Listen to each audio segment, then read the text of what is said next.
Welcome to the Weekly Juice Podcast, where we discuss all things real estate, personal finance, investing, entrepreneurship, and the many ways to achieve financial independence.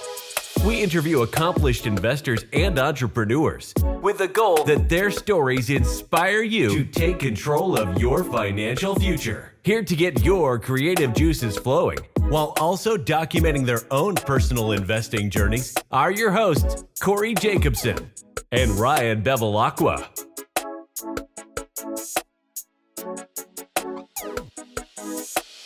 Welcome back to the Weekly Juice. As always, it's your boys, Ryan and Cory, here with another episode for you. Today, it's just going to be just the boys, and we're going to have it'll probably be a fairly quick episode, but we want to do a little recap on what we have going on in our current portfolio, what we're looking to invest in the future, and just kind of give you a state of affairs of what we have going on and what we're looking forward to doing for the rest of 2023. Yeah, it's a personal journey update kind of episode. You reminded me when you said that about what we're going to do for the rest of 2023. We're looking to join a mastermind too. Maybe we'll talk about that later in the episode, but that's one of the things that's on the docket. But this episode, we kind of wanted to go into, I just closed on a property in Tampa, and I wanted to paint everyone the picture of kind of like the breakdown of the deal. What was the whole reason behind it? Like, why am I going to a different market than we're currently investing in? And just the story, that way people can get kind of that picture painted and see what we're doing, and maybe it sparks ideas in your own investing journey. Yeah, let's do it. Let's start at the top, I should say, is like why you decided on Tampa, but then also kind of talk to why you decided to stick with a short-term rental. I know we have a long-term portfolio. We're in some larger syndication type deals, and then also we have our own short-term rental, and now part of a short-term rental property management and hospitality company. So why did you stick with short-term rentals for your next step? And then why did you pick Tampa? Well, one of the things I thought is in selling my first duplex that I ever bought, I mentioned it on the episode before, I bought it for $125,000 in 2020. And then I was able to sell it for $210,000. So that included in the dollars that I already had within the deal. That property was only making me, like, over a 3-year span, about $100 a month in cash flow. And it was in a C+ area. So it was in an area that was like not appreciating significantly. I saw a significant amount of appreciation in that 3-year span because of COVID and what was happening with the market. Not only that, but I did a lot of improvements to it. Redid 2 bathrooms, did a lot of painting. Like, I upgraded it to a very nice livable space. Just the tenants were giving me issues. And I was thinking, if I could take this $100,000, call it, that I was able to pull out of that and go into a market that is emerging, that has a lot of commerce, that has a lot of people that are traveling to it, that is just blowing up, i.e., I was thinking Texas and Florida, just as an example of where a lot of people are moving to, migration patterns. If I could get into a deal that's going to appreciate faster over a longer period of time and make me more than $100 a month, I'm like, okay, it doesn't have to be this traditional go from a duplex and try to buy a 4-plex. And I also thought about it like, this is kind of a lifestyle play. Like, you and I spend so much time thinking about our next investment, and every time we get money in our bank accounts, we think, well, how are we going to take this money and turn it into more money? And I am thinking about that in this case, but I was also thinking about what do I actually want for my life? Like, what do I want my lifestyle to look like? And I've always talked about having a home base in the Philadelphia area and having another place to go to vacation, but also just to have like not bi-coastal, but kind of, yeah, like an escape just to a different area that I really enjoy. And I got to give a shout out to my girlfriend, because she went to University of Tampa, and I had never been there prior to us starting to date about a year ago. And then I went there 3 times in a year, and I just kind of fell in love with the area. It's kind of it's not like Miami at all, but I say this in like, it's becoming like a second hub of Florida. Like, there's beaches in St. Pete Beach. You have Clearwater with spring training. You have Tampa, just downtown Tampa, which is just a beautiful area with all these restaurants and new builds, and there's just so much to do.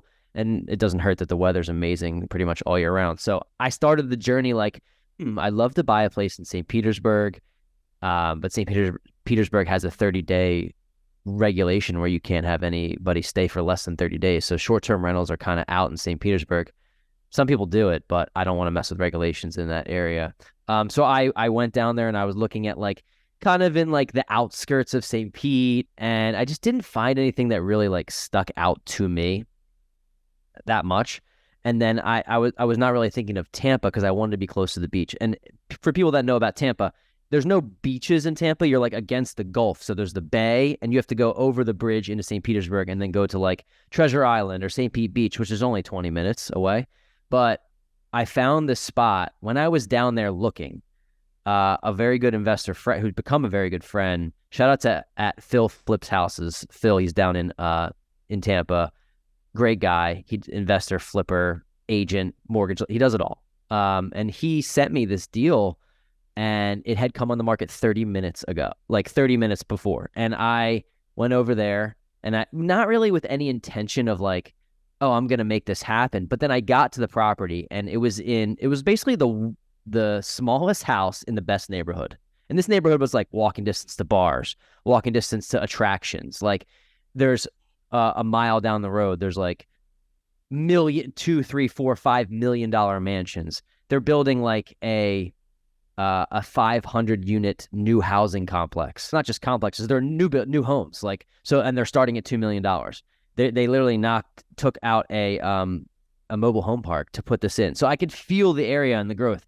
So this is like a 3-2, a small house, 1,400 square feet in the best neighborhood, listed for $550,000. And I was just like, this seems low. Like it's something about it when I walked in. It was dated, it had blue walls. Like it looked like somebody had lived there for a while. And the lady was just trying to move out. She bought it in cash like 8 years earlier. And then I walked out in this backyard, and I was like, holy shit, like pool, cabana, like all this greenery and like an oasis, fire pit. And I was like, this place would absolutely kill. Has a cool walkway too with like the trees overhanging. Yeah, it just kind of like spoke to me, and I didn't know if I could pull it off. It's $550,000 for one property when it's solely you is like, you gotta really want it, and then also you gotta get lucky. Yeah. So I ended up coming back home. But one of the things that we did is we chatted up the realtor, got to know the selling agent, got to know her, like, what's the deal with this property? And I think that we found out that the buyer kind of wanted to, like, was going to have an open house, but wanted to move quickly. So there's a couple things in here. Yeah, go ahead. So I think you need to tell us the story you told the owner, so to get you guys the property, because I think the whole thing, I don't know how much you want to share, how much you don't, but it's nice. This is a relationship business, and it's kind of a game to get properties. Like everyone who wants to be the first one to, like, sometimes the first offer just is the one that gets accepted, right? It's not always the top dollar. It's if they like you. So there's just some things here I want to talk about. Start there, and then I think it's also, we should tell people the conversation that we had about, hey, like, why didn't you guys do this one together? And I can lead that. Oh, sure. Okay. But start first with what you guys told the Well, me and my girlfriend we kind of just, you weren't necessarily lying, but we like went up, we had a conversation where like, hey, like we're, maybe looking to start a family, like looking to, is this the story you're referring to? So, yeah. Okay. I didn't know where you were going with it, but like, yeah, I kind of sold like the story of like, we're young, early 30s, late 20s, like looking to expand and grow. And like I said, eventually start a family one day. And I think that the selling agent was like, oh, these people are the real people. They want to do good. They're looking, they love the place. You didn't use like you didn't come in as like an investor where you were strictly about the numbers and you're like, basically turn this property into an investment. Even though you are going to do that, you played on the lifestyle play to be able to use it and start the family and grow things down there. It's a bigger play. I think they bid on that. They did. It was a bigger play than that too. And like I said, I'm not like making it up. I mean, I'm going to use that property as much as I possibly can. And also one of the other things was that I really want to give my parents a place to go to, whether even if it's a couple weekends a year or just somewhere that they can send them. They've talked about Florida. They're in their mid to late 60s now. And it's like, how cool is it to talk about lifestyle, to be able to provide that for my family? And I was just thrilled. So I brought that up to them too. I said, yeah, my parents are thinking about, my mom isn't working, but my dad's thinking about retiring at some point in the next few years. I'd love to have him have a place down here. And I just very like relationship oriented conversation, asked a lot of questions about what the situation was. I found out that the lady bought the house in cash, which told me a couple things right there. She bought it in cash in 2016 for like $275,000. So I'm like, I wonder she's not going to be the one that cares so much about bidding this property up and trying to get an extra 15 grand. She paid for it in cash. She doesn't even like, what's the difference to her if it's 575 or 550? Now, 25 grand is nothing to sniff at, but I knew that kind of playing in there. So I made that offer one day later. And by the way, when we were there were other people walking through the house. Like I was like, this thing is going to go. I just had a feeling. So we made an offer at asking with an escalation clause of, no, not an escalation clause, an appraisal contingency that if the property appraised for 10,000 below asking, I would cover the cost to give them like a kind of a good feeling. And then I obviously had the earnest deposit, which was 1% of the deal. And I just kind of waited. And I got a call. I was at my mom's, like this reception for my mom, who's an artist, or she's a new artist. I was at this reception for her. She had an art show. And I got a call from my agent. He's like, we got it. And I was like, okay, I guess the work begins. Like it was kind of like right place, right time. Just, I saw 12 houses that day. Didn't really love any of them. The 13th one I saw, and the last one was just like, it fit. Yeah. You don't hear stories like this often because it typically takes a lot of offering on a lot of properties to get one. And to get the one you want, it's kind of right place, right time. Like you said, it went on the market 30 minutes before you hopped on the call with Phil or whatever it was. But you were already down there and you could drive to the property in your rental car. You checked it out. Like, you got a really good story about it. Yeah. And stars aligned. I think it's also important to say, like, you called me and we were like, hey, let's potentially take this thing on 50-50. And then we started talking about it, and you mentioned your family, and you're like, listen, like, I want to help. One of your goals in life is to help retire your dad, which, you've talked about that a couple of times, or at least not do it yourself, but provide the things that retirement, you're learning and educating yourself on, and you're getting better in certain things, and you can provide them this opportunity. And you're like, dude, if we go through this monthly, we're going to think of it more as a business, and we're going to try to drive the numbers as much as we can. And then if one of us wants to use it, it's going to be a hit on the other guy. And then it just gets complicated with lifestyle plays versus just strictly portfolio. So I was like, dude, that's something I would never, ever like get mad at you about, or like, this is a normal thing in life. We're not going to do every single deal together. So I just want you guys to know that are in partnerships, you have to have these conversations, and you have to look out for the best interest of your partner as well. Like, he was like, well, dude, if you're excited about this, I don't want to go. I go, dude, my excitement can't outweigh what's right. You know what I mean? Like, and it was a kind of a moment for us where it could have been tough, not really tough because we work through a lot of things together, but I think it is cool to have open lines of communication with your partners and things, and just know when you're going through the evolution of life, it's not only like, hey, we're going to take every deal down together. So if you go into business with someone, don't feel like, hey, we're going to have to do every single thing together, because there's a lot of flexibility. And that's what I love the most about our partnership, is I already knew that that's how you were going to be about it, but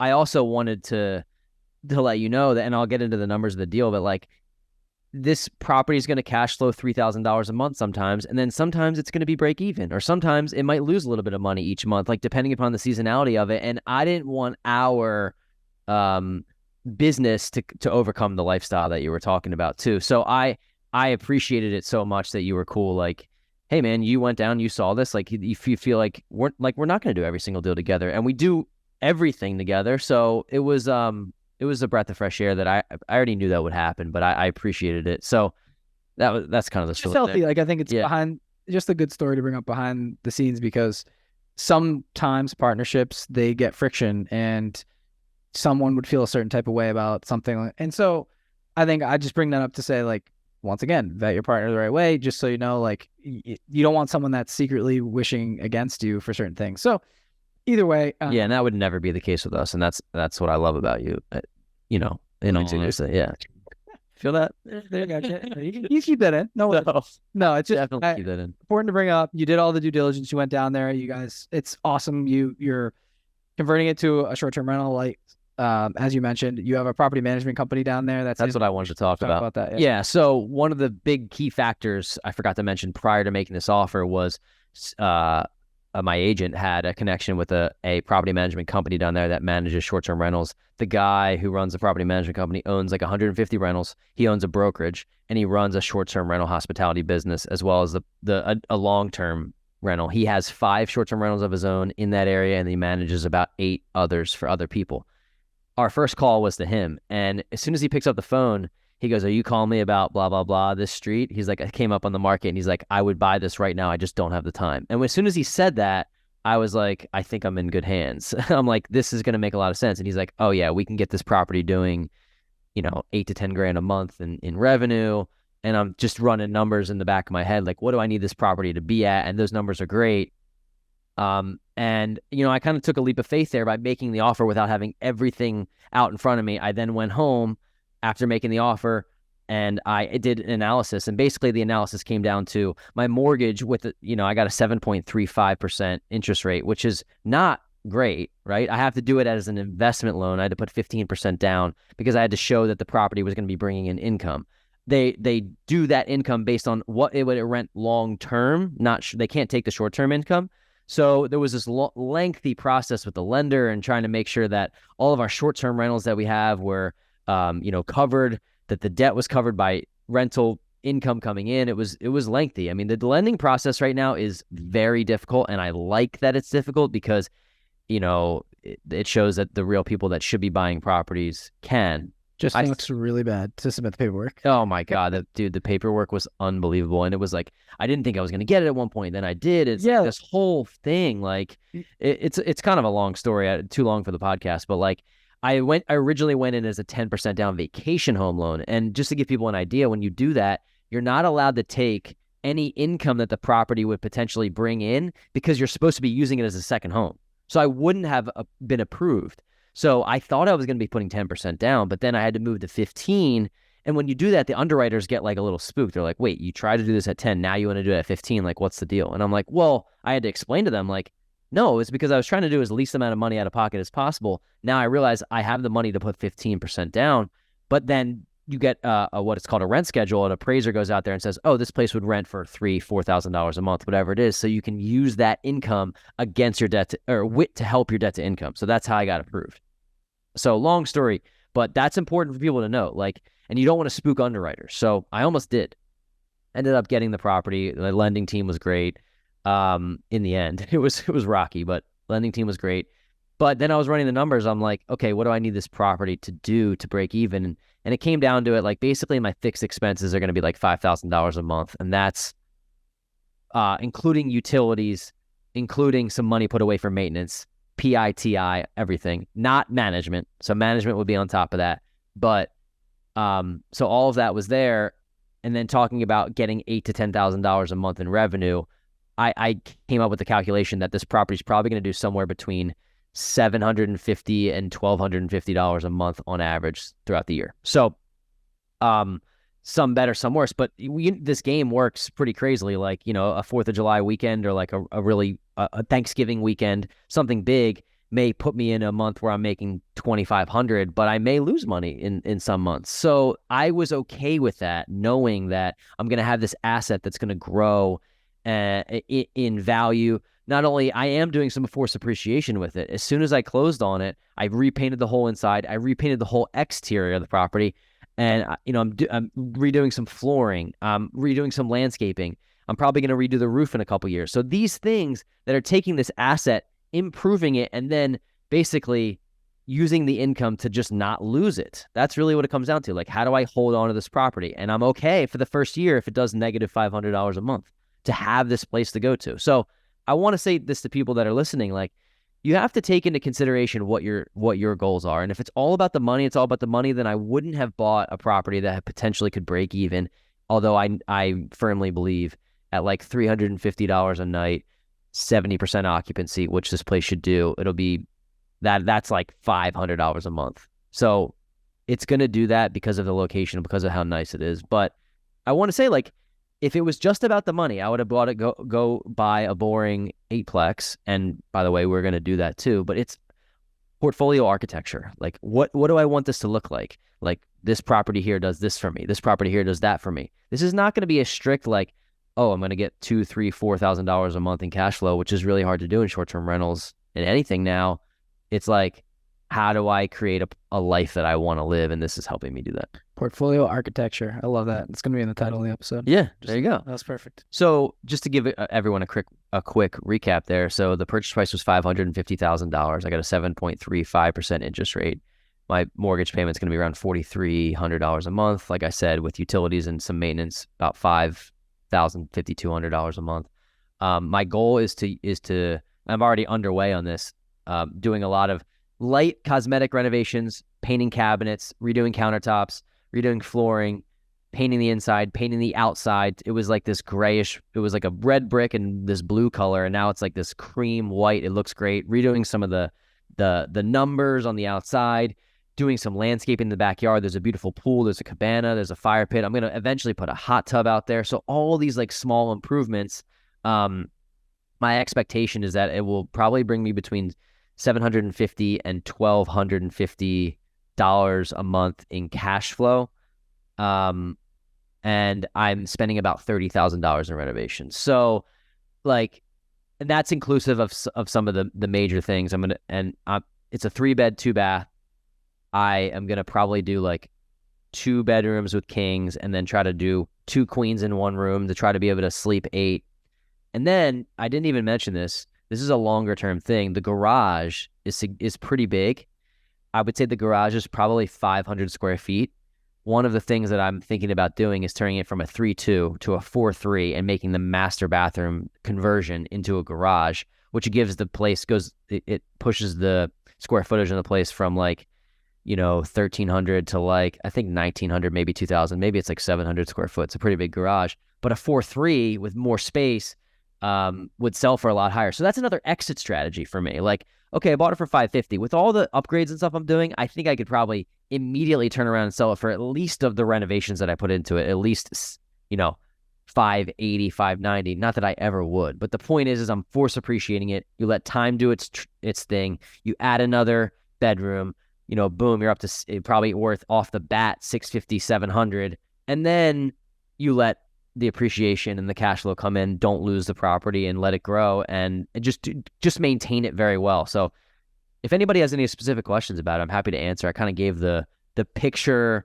of what I think it'll bring me and kind of the whole reason behind jumping into it. Yeah, so I think it comes down to the power of relationships, and you would have had no idea this was even available unless you physically went down to Tampa, met in person with Phil and a couple other investors and people that are running the show down there, and having the relationships kind of do their thing. So I think we should talk to the importance of relationships with us too. Like, we've already kind of cut out the middlemen for people that are looking to get in the short-term rental game. This is down in Tampa, but we also have our portfolio up in the Poconos. So just want to bring it up again. I know we talked about it in a couple other episodes.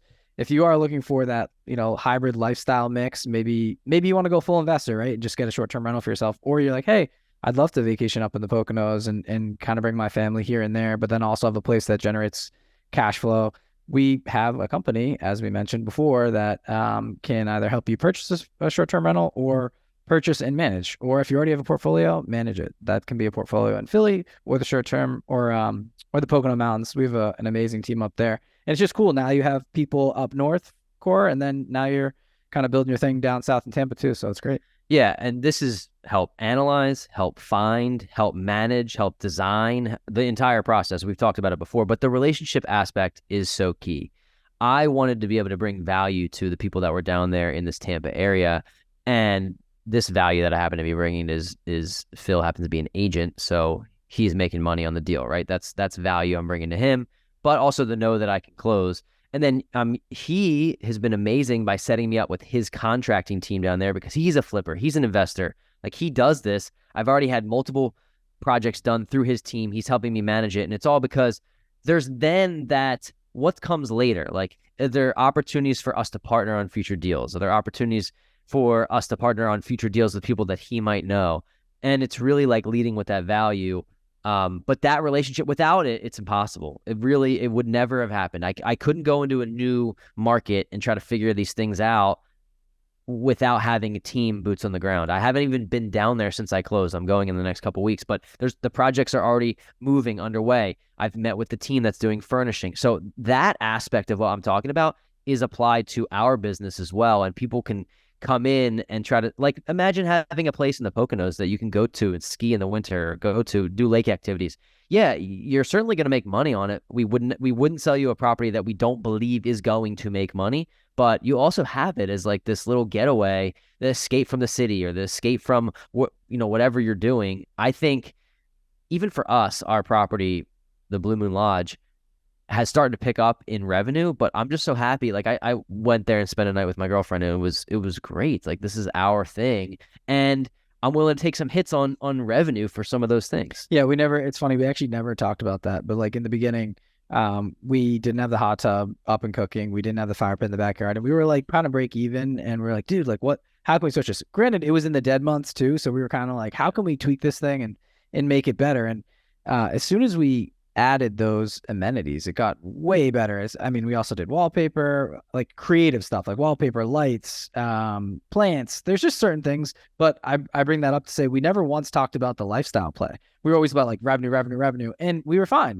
We're breaking even, and then now we're positive. But for us to be able to go up there and enjoy it too, that's half the battle too. I think sometimes we just keep strictly our investor hats on and don't talk about the lifestyle play. So it is awesome to go up there. We're gonna be heading up there a couple times this summer too. So it's a smaller place. I think now the next one we'll do is like a really sick A-frame. That's like got this big like floor to ceiling windows and like something where you can go and like just have a badass domain if you're gonna go up to the mountains. So that'll be our next play. But yeah. And there's a lot of people that are out there that are kind of like shitting on Airbnb hosts. I don't know if you've seen that trend, but like it's a thing where like back in 2017 or 2018, like the Airbnb hosts were like all on top of everything and like, oh, do you need something? I can get it for you. And now it's like, what like, why are you calling? Like I've seen some, and I really pride myself and our business on providing people with this excellent, better than hotel experience. And I think one of the reasons why this Tampa property works so well is like being a 3-bedroom. Like if you want to have an intimate experience with 6 to 8 of your friends or family, like you don't get that in a hotel. Like you don't get that trying to buy 3 different rooms and like, oh, good night. And like, you're all going to different rooms, like having this outdoor oasis where there's a fire pit and there's a pool and there's a grill and an outdoor shower and just like this vibe. And it's the same thing with our properties in the Poconos. Like I really do. I'm like, we're constantly pushing the envelope. How can our service be better? Like, how can we want people to be like, this is incredible. Look at our reviews. Like they've stacked up over the last 60 days because people are really enjoying these stays. And we've understood what our avatar is and who wants to come to the properties and who wants to come back. And I love that stuff. Setting up. I started to love it. Yeah. It's about the experience, dude. That kind of what you mentioned, like, there's anniversary packages, there's birthday packages, there's discounts at restaurants and things.